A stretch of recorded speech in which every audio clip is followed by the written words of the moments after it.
Assalamualaikum warahmatullahi wabarakatuh. Saya Gita Morning Room dengan rekan saya Nahzan Hanifah Kairana dari kelas 19 2B05 ingin mempresentasikan proyek struktur data dengan program antrian QU. Pertama-tama, saya akan menjelaskan pengertian dari QU, yaitu suatu bentuk khusus dari list linear dengan operasi pemasukan data hanya diperbolehkan pada salah satu sisi, yang disebut sisi belakang, yaitu tail, dan operasi penghapusan hanya diperbolehkan pada sisi lainnya, yang disebut sisi depan, yaitu head, dari linked list.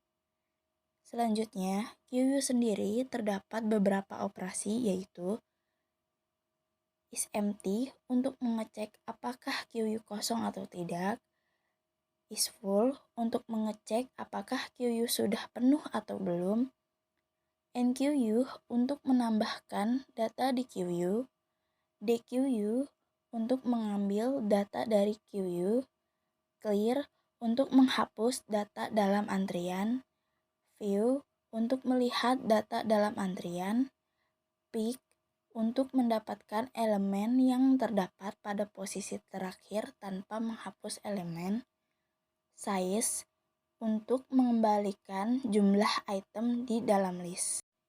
Berbeda dengan stack, QU mempunyai dua kata kunci, yaitu tail dan head. Fungsinya buat apa? Head adalah penanda urutan paling depan, sedangkan tail adalah penanda urutan paling belakang. Selanjutnya, enQU digunakan untuk memasukkan data ke dalam QU, sama seperti push dalam stack.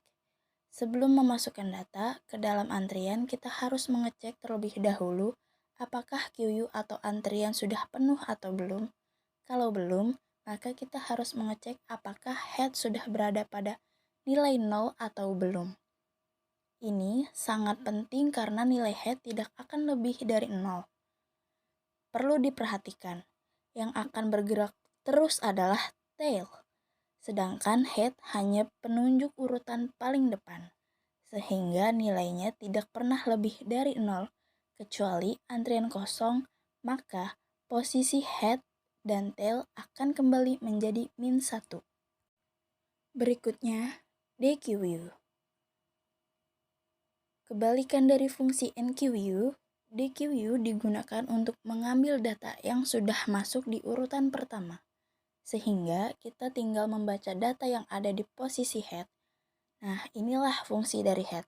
Jangan lupa kita cek dulu apakah QU kosong atau tidak. Tapi, jika ada isinya, setelah data diambil, data di belakangnya digeser ke depan.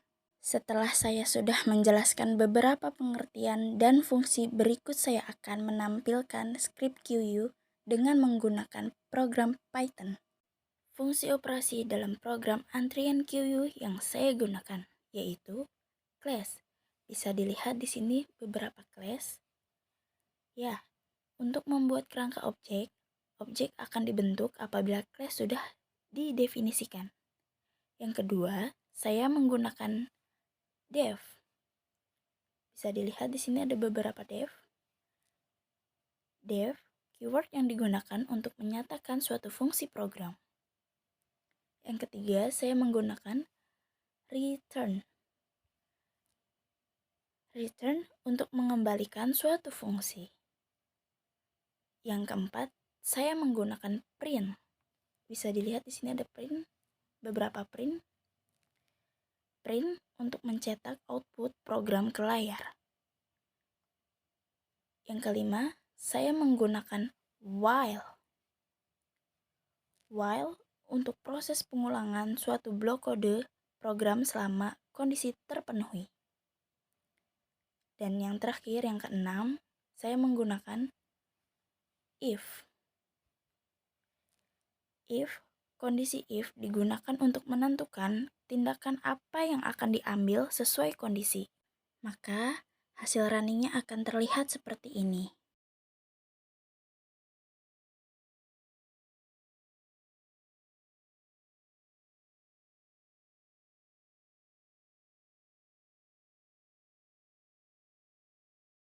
Sekian dari saya ucapkan terima kasih. Semoga semua ilmu ini bermanfaat ya. Jangan lupa like, comment, share, and subscribe.